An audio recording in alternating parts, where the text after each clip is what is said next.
Social media पर दो बातें खूब वायरल हो रही है। एक तो प्रधानमंत्री नरेंद्र मोदी की अब की बार 400 के पार, बीजेपी अपने दम पर 370 सीटें जीतेगी। अब भाई बात यह है कि जब बीजेपी 370 सीट जीती जाएगी तो फिर सहयोगियों को रखने की क्या फायदा। 39 से ज्यादा सहयोगी बीजेपी के पास हैं, उसमें नीतीश कुमार भी शामिल हैं। नीतीश कुमार के अलावा शिंदे गुट, लोजपा चिराग पासवान, लोजपा रामविलास की जो पार्टी है, दो पार्टी में बटी, तो चाचा भतीजे की पूरी पार्टी समर्थन करिए। जीतन रामांजी बिहार में समर्थन कर रहे हैं। महाराष्ट्र में शिवसेना की जो पार्टी है शिंदे गुट, वो बीजेपी को समर्थन कर रही है। एनसीपी समर्थन कर रही है। उसके बावजूद भी नरेंद्र मोदी साहस नहीं कर पा रहे हैं कि हम पूरा का पूरा लोकसभा जीत जाएंगे, पूरे देश से विपक्ष का सुपड़ा साफ कर देंगे। प्रधानमंत्री नरेंद्र मोदी ने संसद में यह कहकर विपक्ष के सांसदों को थोड़ी सी राहत उन्होंने जरूर दिया है कि अब की बार 400 के पार और 370 सीटें केवल बीजेपी की, बाकी 400 के पार मतलब 30 से ज्यादा जो सीटें आएंगी वो केवल उनके सहयोगी दलों की। 39-40 के आसपास उनके सहयोगी, और उतने ही सीट उनको देना भी चाहते हैं। मतलब एक एक सीट एक एक सहयोगी जीत के आएगा। और अब की बार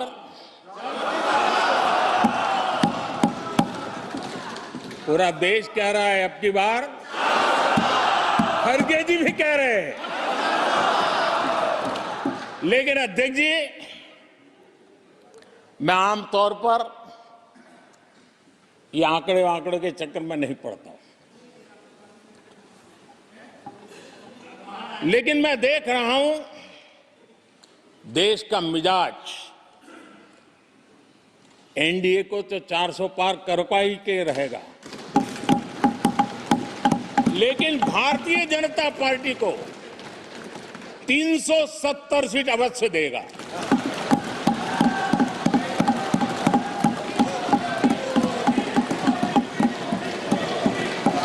बीजेपी को 370 सीट और एनडीए को 400 पार।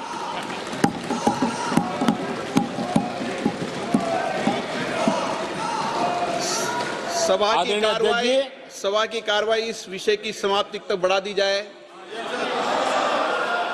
प्रधानमंत्री नरेंद्र मोदी अपने सहयोगियों पर इतना तो एहसान कर रहे हैं कि उनको कुछ सीटें चुनाव लड़ने के लिए दे रहे हैं और जितवा भी रहे हैं, क्योंकि 370 सीट अकेले भाजपा जीतेगी तो फिर सहयोगी रखने का क्या फायदा। ये बड़ा बयान है। हालांकि नरेंद्र मोदी के समर्थक इस बात को लेकर काफी खुश है। बीजेपी के समर्थक काफी खुश है, गदगद है कि 370 तो अब हम अकेले लाएंगे, सहयोगी की कोई जरूरत नहीं है। सहयोगी है तो बस 30-40 सीट में ही सिमट जाएंगे, बल्ले बल्ले। 370 सीटों पर देश के अंदर बीजेपी चुनाव लड़ेगी, ये तय हो गया कि अकेले बीजेपी 370 सीटों पर चुनाव लड़ेगी। बाकी जिनको लाया जा रहा है सहयोगी बनाकर, वो अपना समझ ले उनका क्या होगा। दूसरा वीडियो राहुल गांधी का, एक डॉगी को बिस्किट खिलाने वाला खूब वायरल हो रहा है। पर कहा जा रहा है कि राहुल गांधी ने डॉगी का खाया हुआ बिस्कुट, जूठा किया हुआ बिस्कुट उसके मालिक को उन्होंने दे दिया। हालांकि इस पूरे वीडियो में यह बताया जा रहा है, और अब सोशल मीडिया पर इस वीडियो की हकीकत भी लाया जा रहा है। कहा जा रहा है कि वीडियो को टैपरिंग किया गया है, काट के छोटा पार्ट को दिखाया जा रहा है, लेकिन इस पूरे वीडियो में यह बताया गया है कि राहुल गांधी अपनी पदयात्रा में झारखंड के अंदर थे, अभी आज उड़ीसा में है, लेकिन कुत्ते वाली बात कर लेते पहले। तो उस डॉग मालिक को उन्होंने बुलाया, उनसे बातचीत की, प्यार दुलार कुत्ते को किया, बिस्कुट जो था वो दिया, लेकिन डॉगी उनके हाथों से बिस्कुट नहीं खा रहा था। फिर उन्होंने वह बिस्कुट उसके मालिक को दे दिया, जिसके बाद कुत्ता जो डॉगी था वो वह बिस्कुट खा लिया।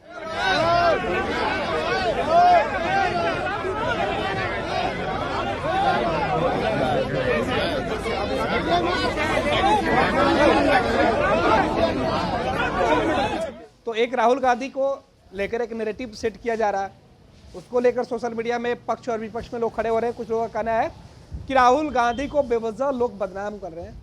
दूसरा आज बता दें कि राहुल गांधी के भगवान भोलेनाथ के दरबार में हाजिरी लगाने की तस्वीर जब सामने आई थी देवघर में, तो खूब बवाल मचा था। लेकिन आज उड़ीसा में है और राहुल उड़ीसा में भी भगवान भोलेनाथ के दरबार में हाजिरी लगा रहे हैं, मंदिरों का दर्शन कर रहे हैं। कुछ तस्वीरें और वीडियो हम दिखा रहे हैं आपको कि राहुल आज सुबह सुबह उड़ीसा के मंदिरों में पहुंच गया और वहाँ वो एक मंदिर है, वहाँ पे वहाँ पहुंचकर वो पूजा पाठ करें, विधिवत पूजा पाठ करें। तो राहुल गांधी आजकल भक्ति में डूबे हुए हैं, और इधर नरेंद्र मोदी 370 सीटें जीतकर सहयोगियों के साथ 400 के पार का नारा देकर राहुल गांधी और पूरी कांग्रेस सहित विपक्ष का सफाया करने पर तुले हुए हैं। और इधर राहुल गांधी है कि मंदिरों में भगवान के सहारे जा रहे हैं। हालांकि भगवान राम का नाम लेकर प्रधानमंत्री नरेंद्र मोदी तो पहले ही कह रहे हैं कि पूरे देश में राम के नाम पे जो लहर है वो बीजेपी के पक्ष में है, और ये लहर बीजेपी को चुनाव में मदद दिलाती हुई दिखाई पड़ रही है। ये बीजेपी को खुद लग रहा है, प्रधानमंत्री नरेंद्र मोदी को भी खुद इस बात का एहसास है, और यही वजह है कि प्रधानमंत्री नरेंद्र मोदी खुद कह रहे हैं कि देश में माहौल बदल गया है राम मंदिर के उद्घाटन के बाद से, और हर कोई राम मंदिर में जाकर दर्शन कर रहा है, माथा टेक रहा है, और बीजेपी के लिए वो प्रतिबद्ध हो रहा है। इधर राहुल गांधी भगवान भोलेनाथ को लगातार पूजा कर रहे हैं, यानी भगवान राम और भगवान भोलेनाथ अब दोनों एक दूसरे के सामने होंगे। अब कांग्रेस की नैया भगवान भोलेनाथ पार कराएंगे, या बीजेपी की एक बार फिर से विजयी रथ को भगवान राम विजय दिलाएंगे। अब कमोबेश यही कहानी होते हुए दिखाई पड़ रही है, क्योंकि राहुल गांधी तो भोलेनाथ के भक्त बने दिख रहे हैं, और इधर दूसरे भक्त जो भोलेनाथ के दरबार में कभी हाजिरी लगाते हैं, कभी राम के दरबार में, लेकिन इस बार चुनाव में भोलेनाथ के साथ साथ राम प्रधानमंत्री नरेंद्र मोदी और बीजेपी के साथ दिखाई पड़े, क्योंकि ज्ञानवापी का भी फैसला आ गया है, काशी मथुरा बाकी है। ये जो अयोध्या के बाद ये नारा जो आया था, तो इसके बाद एक तरफ बीजेपी जो हिंदुत्व चेहरे को लेकर चुनाव के मैदान में जा रही है, दूसरी तरफ राहुल गांधी खुद को हिंदू बनाने के कवायद में जुटे हुए हैं।